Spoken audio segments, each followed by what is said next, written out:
Welcome to another trade recap video. Today is Monday the 3rd of August and we're gonna go over the two trades that I ended up taking today.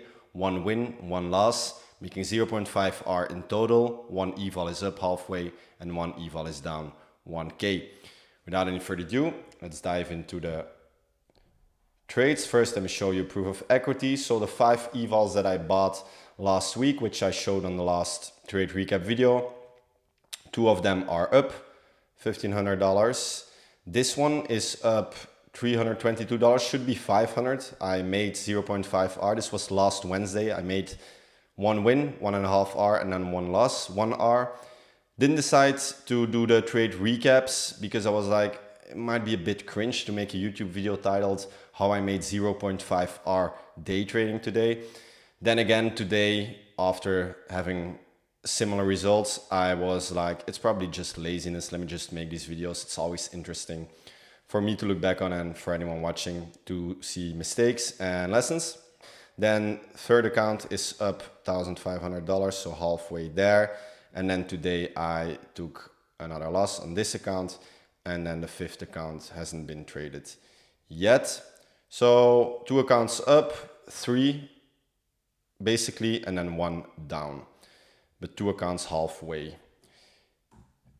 In terms of the trades that I ended up taking today, I took one trade in London. Very, very easy, this one.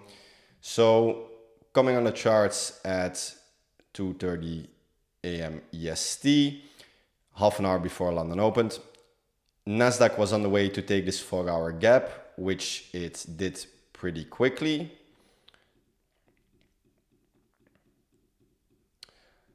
After we took that 4-hour gap, what do I want to see? I want to see either price continuing with momentum down that path on the way to this new week opening gap that we created when price opened on Sunday. One of the best routes according to my data, at least. So I was waiting for either price to pull back and then go further down, or to deliver us lower straight from there. We had nice displacement first, and then we created a fair value gap, and then we had a fair value gap continuation straight off that. Extra confluence was ES still needing to take the 4-hour UFEG, so it wasn't even at the new week opening gap yet. ES was following NQ today, and there was more confluence added to that. So I entered right at the close of this candle, as I learned from recent data that in London, I don't want to wait for pullbacks unless the draw is just too close. I went 12.5 for 19. So as I explained last video, I'm going for static risk, usually 25 for 38. If the volume is low, like on London or Asia, for example, will probably be just as low. I just divide it by 2. In New York, I almost always go for 25, 38. Unless it's really high, then I would go for 50, 76. But 12.5, 19 is just too low for New York. Not optimal. So straight flush, almost hit TP, pulled back a little bit, and then shut down. Very easy trade was another entry. The 2-minute tap in right here. This one would also be valid, but I was still in that trade. And that was that for me. Still haven't learned my lesson in terms of trade frequency. One trade and I got off. There were multiple trades and opportunities after, but I still have difficulty with continuing to trade either after a win. After a win, even more than after a loss. But in New York today, I took a loss and then I got off as well, while after there were still multiple good entries, of which most of them won. So still have to get into the mindset shift of taking multiple entries, taking every entry within my time schedule.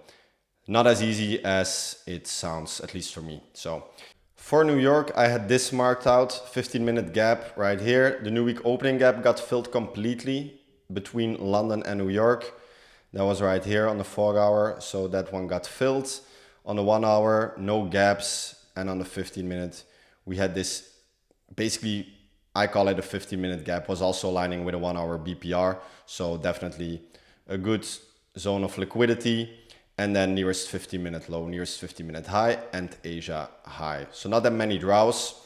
So already coming into the session, I was aiming more towards either a 9:30 play or an opening range high / opening range low play, or a 6 a.m. high or low play. So right at the opening of the session, price took out nearest 50-minute low and the 15-minute gap, which then immediately turned out to be a reaction point to go higher. I was anticipating an inversion of this 1 minute to 9:30 high, but we didn't get it. And then I was anticipating for the 2 minutes to close, but it just shot straight up, taking out the draw. So missed nothing there that I could take.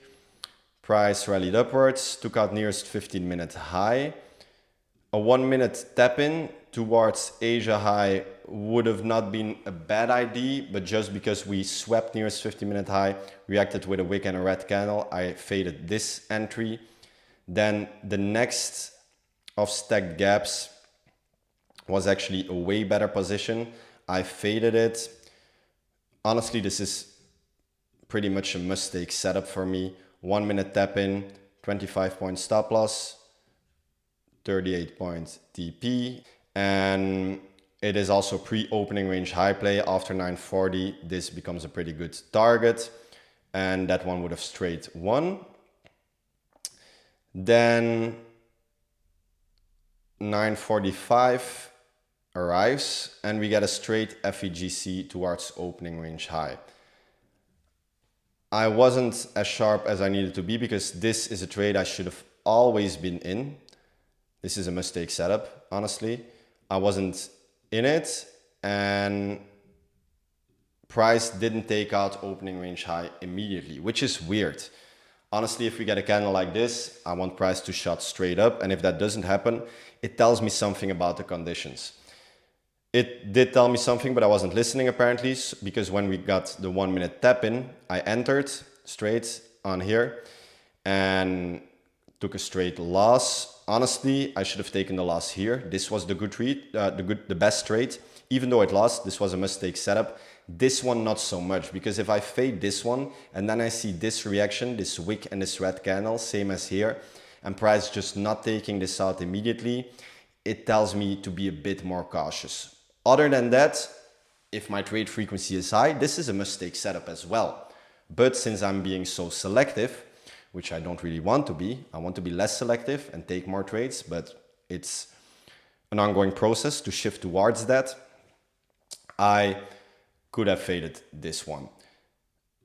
Bias was correct though. Price just started trolling a bit, created even equal highs, and then we shot up and we went for the next draws. Just like in London, I decided to get off after my one trade, which was not the right decision, which is never the right decision. I should keep on trading until the end of my session in terms of time and not in terms of how many trades I took.